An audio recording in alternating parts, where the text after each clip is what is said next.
Il est allumé là ? Voilà. Voilà.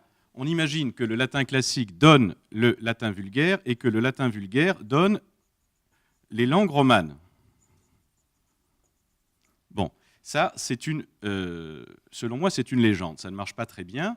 Je vais essayer de montrer dans le cadre de cette communication où, si l'on veut, le latin vulgaire, c'est la langue naturelle, et le latin classique, c'est-à-dire scripturaire et classique, c'est la langue standard. Je vais montrer qu'il y a tout un jeu d'interaction et qu'en fait, ce sont deux systèmes qui coexistent, et ce, de toute éternité. Depuis les plus anciens monuments de la langue latine, il y a des formes qui s'expliquent comme des formes vulgaires, et, plus surprenant, il y a des formes plus classiques qu'on retrouve dans le latin parlé, parce que ça passe dans les langues romanes. Par exemple, alors... Ah ben voilà. Donc il faut imaginer latin classique et latin vulgaire, et ceci donne le roman, mais ces deux états de langue connaissent des échanges. Par exemple, le nom de la porte en latin se dit ostia. C'est une forme vulgaire, pour des raisons techniques. Le haut long, c'est la monophtongaison d'un ancien ou. La protoforme, c'est ostia, comparé russe ushtie, hein, ouverture, etc. Donc ostia, c'est la forme servile, celle que parlaient les esclaves, parce que qui était portier à Rome? Un esclave enchaîné, c'est le rôle le plus bas dans la hiérarchie. Donc quand on frappait, c'est une question de pragmatique, on disait la porte ostia. Mais en bon latin, on devrait avoir ustia. Or, ce qui est très bizarre, c'est qu'on a cette forme ustia postulée par les langues romanes, c'est-à-dire dans le latin parlé, le latin vulgaire, c'est-à-dire non scripturaire. Mais ce qui est très bizarre, c'est qu'on a cette forme-là qui a passé dans les langues romanes. Ça vous donne le français hui, hui pour huissier, hui étant la forme d'ancien français. Donc, ça veut dire quoi? Ça veut dire qu'il ne faut pas se figurer naïvement qu'à une langue classique a succédé une langue vulgaire prodrome des langues romanes, mais qu'il y avait deux dialectes correspondant à deux classes socio-professionnelles qui étaient très distinctes à Rome, mais entre lesquelles il y a tout un jeu d'interaction du fait de la communication. Quand on s'adresse aux esclaves, on paraphrase leur dialecte, notamment. Alors, je vais aborder un certain nombre de cas de figure. Il y a 3 cas dans ce jeu d'interaction. Si on postule qu'il y a donc coexistence des deux dialectes avec leur propre système phonologique, précisons que dans les premiers moments de l'histoire de Rome, les esclaves ne sont pas issus de Rome, mais viennent des provinces voisines de la Sabine, et donc ils ont un accent. Et cet accent, on peut en avoir une idée. Alors, pour le premier point que je vais étudier, des mots vulgaires passés dans la langue standard, je vais étudier ce point.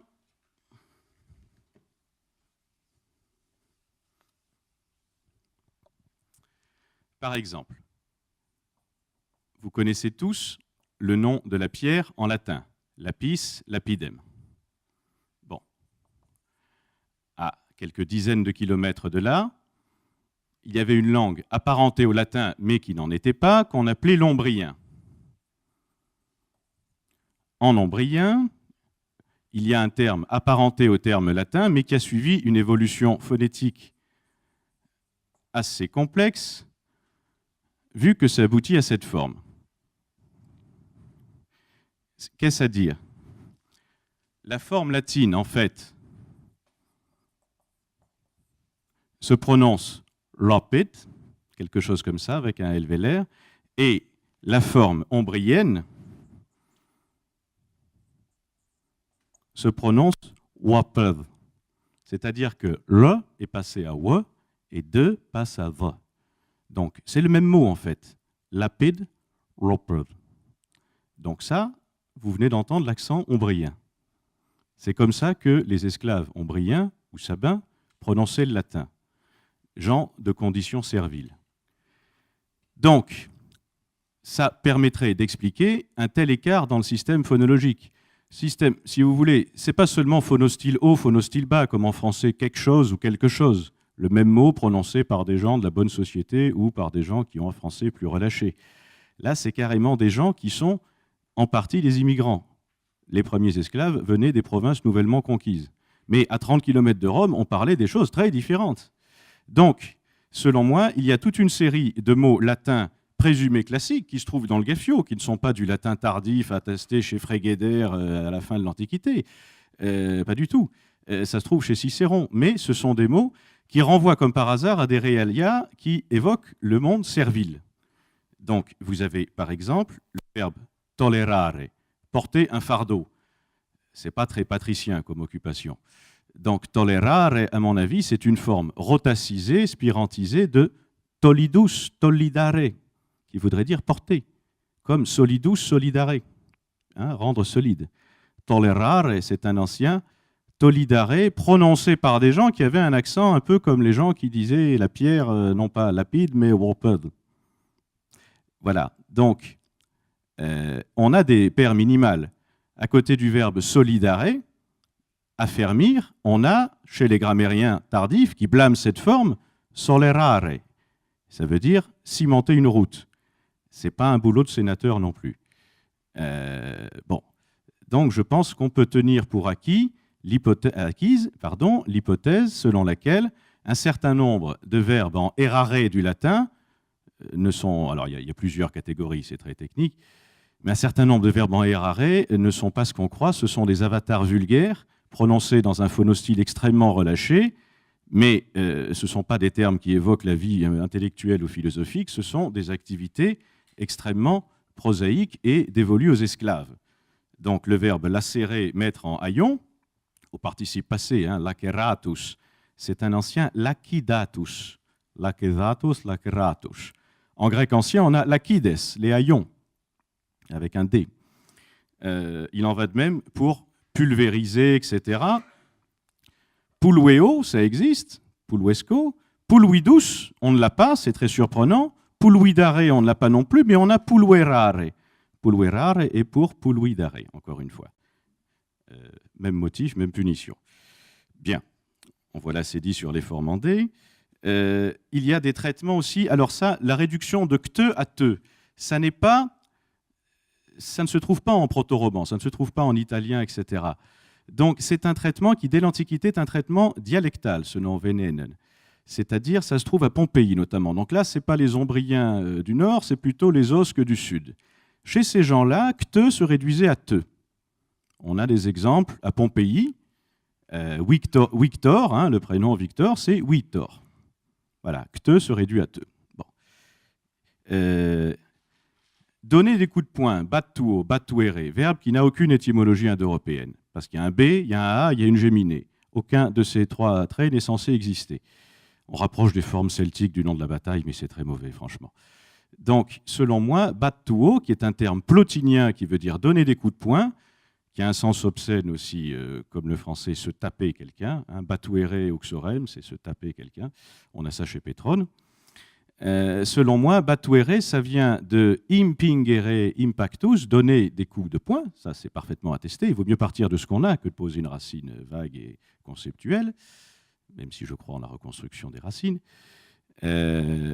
Impactus donne impatus, et il y a une sonorisation qui n'existe pas en latin, mais MP qui passe à MB, ça se trouve un peu partout quand même. Donc imbatus, imbatuo, un dénominatif, et là-dessus, on vous fait un amour de battuo comme battuo, avec des géminées expressives après voyelle longue. Battuo, taper, frapper, ce sont des termes expressifs. Donc ce battuo, qui est complètement déroutant pour les indo-européanistes, selon moi, c'est un avatar extrêmement vulgaire et rodé de donner des coups de poing, puncher et avoir des relations sexuelles.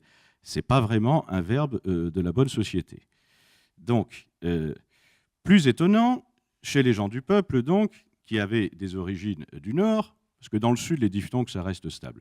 Mais au nord de Rome, les diphtongues se monophtonguaient. O passait à O. Eh bien, on peut, selon moi, expliquer le verbe pleurer ou le nom de la gloire comme des formes relevant d'un phonostyle différent. Parce que si on prend les lois phonétiques du latin standard, du latin scripturaire standard, on ne trouve rien pour pleurer et pour gloire. C'est quand même embêtant. Donc, selon moi, Alors, pleurer, c'est un verbe expressif. Hein. Cicéron n'emploie que fléau, flairer, et plorare, ça passait dans les langues romanes. Diorar, pleurer. Selon moi, c'est une expression plorare lacrimas. C'est la racine pleu ou couler, faire tomber en pluie, qu'on a dans le latin, pluit, impluvium, etc. Donc, ça veut dire faire une pluie de larmes. C'est une expression familière. Mais en bon latin, avec la phonétique du latin, on aurait plurare, normalement, hein, de plaus. Et c'est une forme doublement populaire, par le traitement de la diphtongue et par l'ellipse. Faire pleuvoir, faire une pluie de larmes, et on disait simplement pleuvoir. Tu nous en as plu toute une rincée. Hein, c'est ça, c'est ce niveau de langue-là.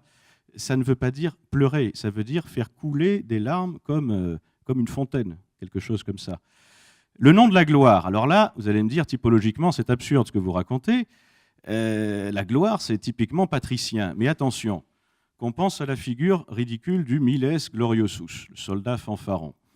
La gloria, la gloriola, gloriari, tout ça, ça veut dire se glorifier, avoir de la gloriole. Donc, selon moi, ça vient d'une forme qui serait, vous avez le détail, ça vient d'un verbe gloreo, avec un gle qui est vulgaire pour cle, et avec un o qui est vulgaire pour ou, et ça veut dire fanfaronner, quelque chose comme ça, faire le glorieux. Donc, la gloire également pourrait s'expliquer, parce que ça n'a aucune étymologie si on admet les règles habituelles de la phonétique latine, si vous voulez. Et là, en admettant que c'est une forme avec un système phonologique totalement différent, ça peut faire sens si on pense aux emplois plotiniens de gloria, gloriari, faire le fanfaron, en fait, ça veut dire. Bon. D'autres réalités un peu basses.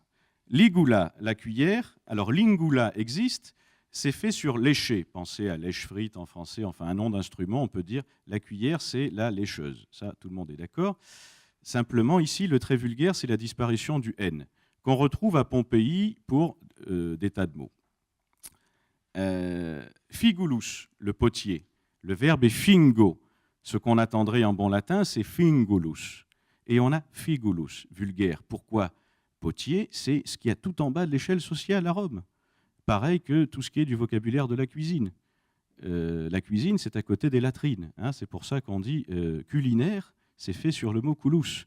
On devrait dire coquinaire ou quelque chose comme ça. C'est un mot valise entre le nom de la cuisine et le mot culus.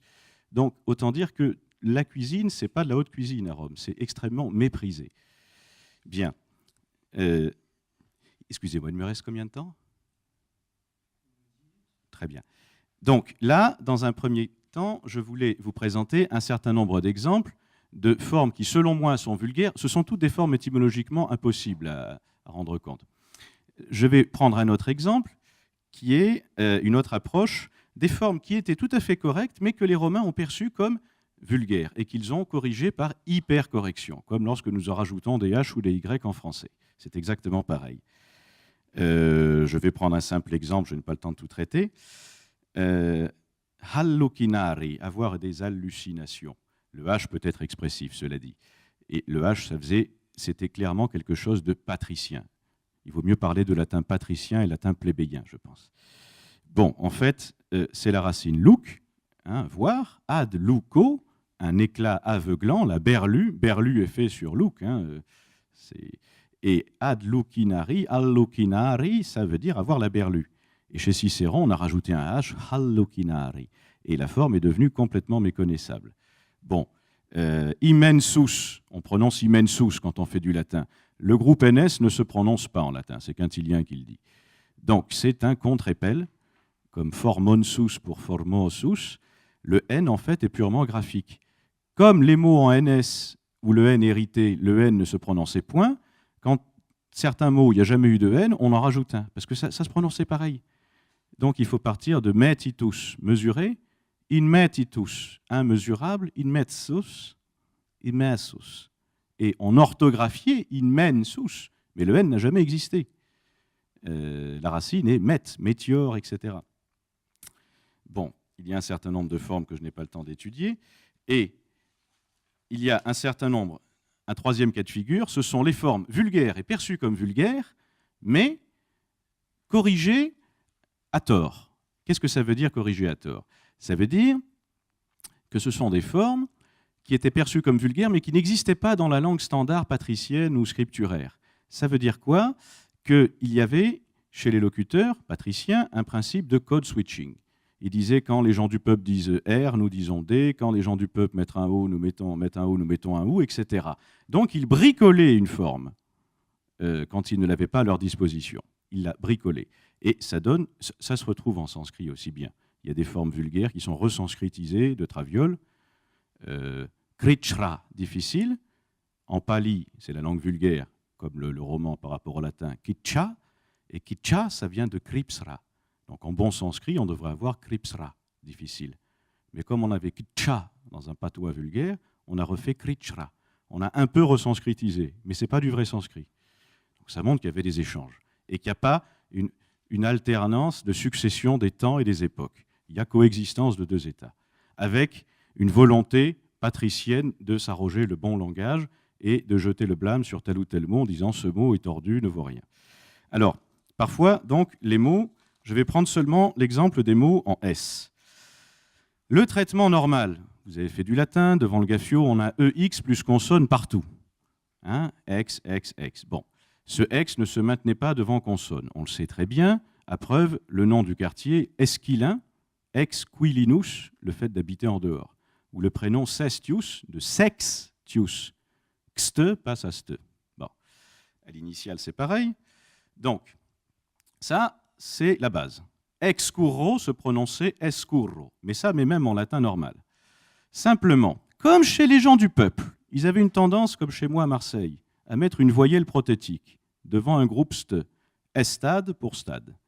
Donc, comme les gens du peuple disaient istare, estare pour stare, ou espèce pour spèce, l'espoir, les gens de la Haute se disaient, mon Dieu, ces imbéciles disent escurra, en fait, il y a un « et » prothétique, donc ils disaient scurra. Et scurra, c'est glosé par excursor, celui qui part en excursion, hein, c'est celui qui va faire l'éclaireur. Donc scurra, qu'on qualifie d'étrusque dans les dictionnaires de latin, ce qui est une aberration inqualifiable, selon moi, en fait, c'est un excurra, mais hyper corrigé, mais de travers. S'ils avaient bien corrigé, ils auraient mis un X. Ils auraient dit un excurra. Bon, spatium, c'est expatium, l'expansion, hein, l'espace en expansion, ça doit parler à certains de nos collègues. C'est tout simplement la forme hypercorrecte de espatium, espatio, hein, c'est de expateo, expando, se déployer.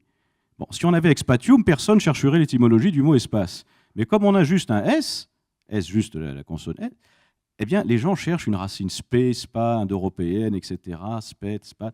Ça ne marche pas. Là, pour le coup, c'est fait avec des matériaux indo-européens, mais c'est de date latine. C'est un mot qui est déformé par hypercorrection. Et scutica, le fouet, c'est pareil. Alors, Horace passe son temps à menacer, à insulter ses serviteurs en disant « tu vas prendre le fouet », etc. Et il paraphrase leur parler d'esclaves. Donc, cutis, la peau. Ex cuticare, c'est l'objet de mon projet à l'IUF, c'est de chercher dans les langues romanes des solutions pour le latin lui-même. Ex cuticare, dans certaines langues romanes, ça donne un verbe qui veut dire scoticare. Dans les dialectes italiens, ça veut dire arracher la couenne. Bon, figurément, ex cuticare, ça devait vouloir dire fouetter, hein, arracher la couenne d'un esclave à coups de fouet. Donc, ça se réduisait à es cuticare et scuticare. Et scutica, c'est un dérivé inverse. Comme sur pugnare, combattre, on fait pugna, la bataille. Sur scuticare, écorcher, scutica, les étrivières, qui n'est pas un mot d'origine grecque, pas un mot d'origine étrusque, pas un mot de je ne sais quoi, comme la doctrine actuelle le prétend, de façon peu satisfaisante. Bien. Un dernier exemple qui me tient à cœur, le mot stultus, saut, qui n'a aucune étymologie indo-européenne. Selon moi, c'est une forme vulgaire pour estultus. Estultus, c'est estollitus. Extollitus. Forme vulgaire, parce que formée sur le thème de présent, qui voudrait dire soulever, rehausser. Si on fait une étude sémantique approfondie, on voit bien que stultus, ça veut dire arrogant, orgueilleux, chez Cicéron. Mais insensé quand ça désigne une chose. Stulta arrogantia, folle présomption. Il en va de même de l'ancien français estut, qui veut dire arrogant, fier, orgueilleux, mais qui veut dire fou en parlant d'une chose. Donc au départ, c'est pas un verbe, c'est pas un mot qui veut dire stupide, c'est un mot qui veut dire orgueilleux. Et extollere, ça veut dire faire le hautain, cesser, extollere, se rehausser. Donc c'est une forme vulgaire. Pourquoi une forme vulgaire? Parce que c'est comme ça qu'on traitait les esclaves qui se rehaussaient, hein, qui faisaient, on disait, mais reste à ta place, stolte, enfin, estulte, selon moi. Donc, je n'ai pas le temps d'étudier les derniers points, mais ils sont rédigés, vous pourrez les regarder. En conclusion, j'aimerais dire qu'il y a, selon moi, des observations typologiques à faire sur les catégories qui sont mises ici en jeu. C'est-à-dire qu'il y a de la pragmatique et de l'énonciation derrière tout ça. Il y a d'abord des activités qui sont dévouées aux esclaves, ou des choses qui renvoient au monde des esclaves, être en haillons, porter des fardeaux, etc., ressemeler une chaussure, cimenter une route. Bon. Il y a un certain nombre de choses qui ne s'expliquent que si on s'adresse aux esclaves, le fouet, les étrivières, etc. Donc, selon moi, c'est quand on s'adressait aux esclaves, ou bien le mot hostia, le maître disait hostia et non pas oustia, parce qu'il s'adressait à un esclave. Donc, il lui parlait dans son idiolecte à lui. Donc, je pense que ça permet, selon moi, de poser le principe, que j'espère fécond, de la coexistence de deux dialectes parallèles, et en aucun cas l'idée qu'il faut, selon moi, abandonner, que le latin vulgaire serait du latin tardif. Je vous remercie.